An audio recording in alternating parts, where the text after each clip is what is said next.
Hey, what's up? Eva Lopez here. Thanks for tuning in.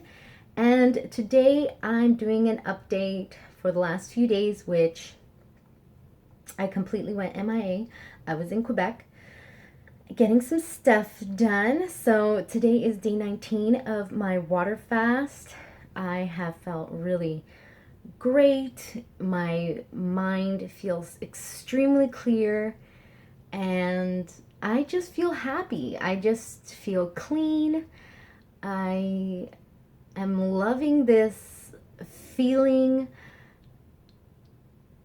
I definitely will make it to 21 days. No problem. It's going to be a breeze at this point. Water fasting is difficult though. It's especially when you're traveling and everyone is eating. I'm not necessarily hungry, but I want to participate. I feel socially awkward in a lot of scenarios, so it is difficult. I have also been chastised by family who is concerned with this water fasting being too long. They feel like I'm running a marathon. So I definitely hear where they're coming from. They're obviously, they love me, so they're gonna, tell me their concerns. But I feel great. I feel amazing. And, I was really looking at just doing a 14-day water fast, and I told myself if I felt great, I would do a 21-day water fast.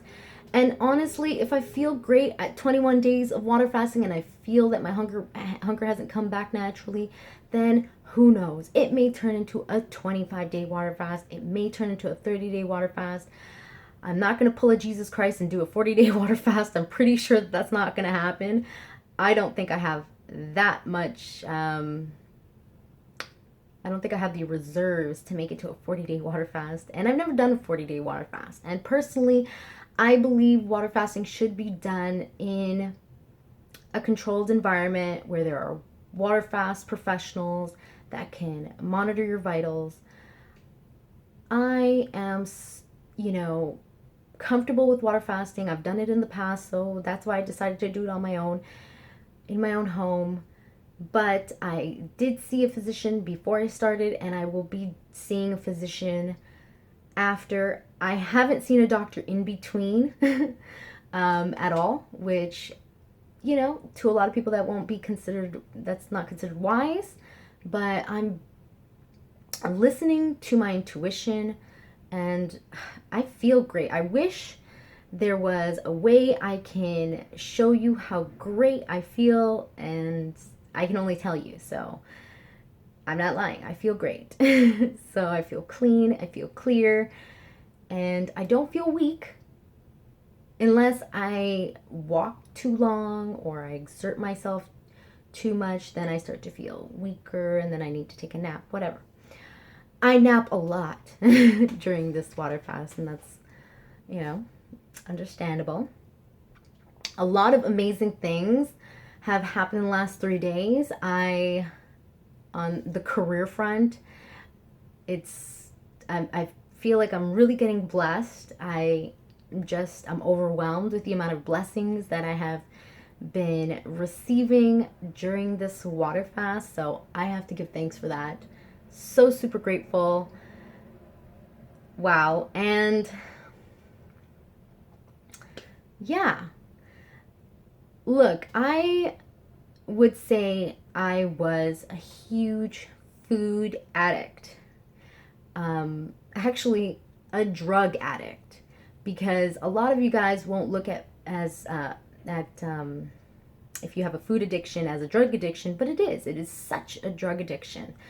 Our the way our brain works, in terms of the amount of dopamine that we release when we eat certain foods like oil, sugar, salt. Yeah, we get a high off of it. That's a drug addiction. We keep on going back to the same things. And you know what? I used to feel extremely ashamed when I would do really, counterintuitive things. I would, I was prepping for a fitness competition. I had my personal trainer. I was doing my best to lose weight. I was losing weight. And I would go bust my ass, spend 2.5 hours at the gym. And then later on, I would be running to Baskin Robbins, getting a Rocky Road ice cream, and getting 2 macadamia nut cookies and eating them, and then going home and eating a few tablespoons of peanut butter, and then I would just sit in my bed and loathe and just be like, what is wrong with me? I just spent 2.5 hours working out, and look at where I am. Like, put the peanut butter down. Like, I was, I'm joking about it, but seriously, I was super ashamed. I thought there was something wrong with me. And, I didn't really understand that it was a drug addiction. And it's biology. Our brain was created, ancient man was living in a time of scarcity. Our brain hasn't changed from ancient man's brain. It's still the same type of brain. The only difference is our environment has changed. It's no longer we're living in, the forest, having to hunt for our food and having to gather our fruits and vegetables. We're living in an industrial world. We're living in cities. We can go to the grocery store. We can easily, go to these fast food restaurants. And we're stuck in this pleasure trap. Our brain is constantly saying two things: food, sex, right? You have to feed yourself to keep yourself alive. You have to reproduce to keep your lineage alive. So literally, that's what our brain is doing, and it rewards us when we do things that get us closer to those results. So if you go eat a Big Mac, your body will reward you, or will reward that action that you just did with a release of dopamine because you fed yourself. And then when you have sex, you're getting closer to reproducing. So another release of dopamine to, give you thumbs up for that really good behavior. So that is the biology of man, or humans. If you're men, it's probably not food, sex. It's probably sex, food. But the point is that we're addicted to food. And these large corporations, they're smart. They want to make money. They want you to come back to go eat the same crap, salty, oily, sugary foods. So they have found all the chemicals that they can create that will be the perfect combination of salt, sugar, and oil that gives you such an amazing dopamine release that you will find yourself coming back for more. Sort of like that Lay's chips, you can't just have one. You have to come back and have another and another and another. It's just that they have created that so perfectly that it just, satisfies so many different parts of your brain. It just starts firing a whole bunch of chemicals, and you're just like, oh my God, I can't help it. I have to keep on going back. So instead of feeling ashamed about yourself and asking yourself what's wrong with you, why, how did you do this to yourself? How did you get yourself to being so fat? Instead of blaming yourself, just realize that it's not your fault, but you do have a choice. Once you become aware that it is a drug addiction, just like anybody suffering from any type of drug addiction, whether it be cocaine, which is just high level, extreme high levels of dopamine release, or being addicted to alcohol, once you are aware and you've made, terms with the fact that, yeah, you have a problem, then take the initiative and make the steps necessary to get yourself in balance. Don't just sit and loathe doing absolutely nothing but stuffing more shit down your mouth that's going to cause you health issues down the road. So I stopped feeling shitty about myself and stopped loathing and just realized, you know what? Yeah, I'm stuck in a bad habit. I have to change this immediately. I hit such a low with my food addiction that it was like, enough is enough. I can't live like this anymore. I can't do this. I can't be so self-destructive. And it wasn't just the food addiction that I was going through, but also the alcohol consumption that I was doing that was way too excessive.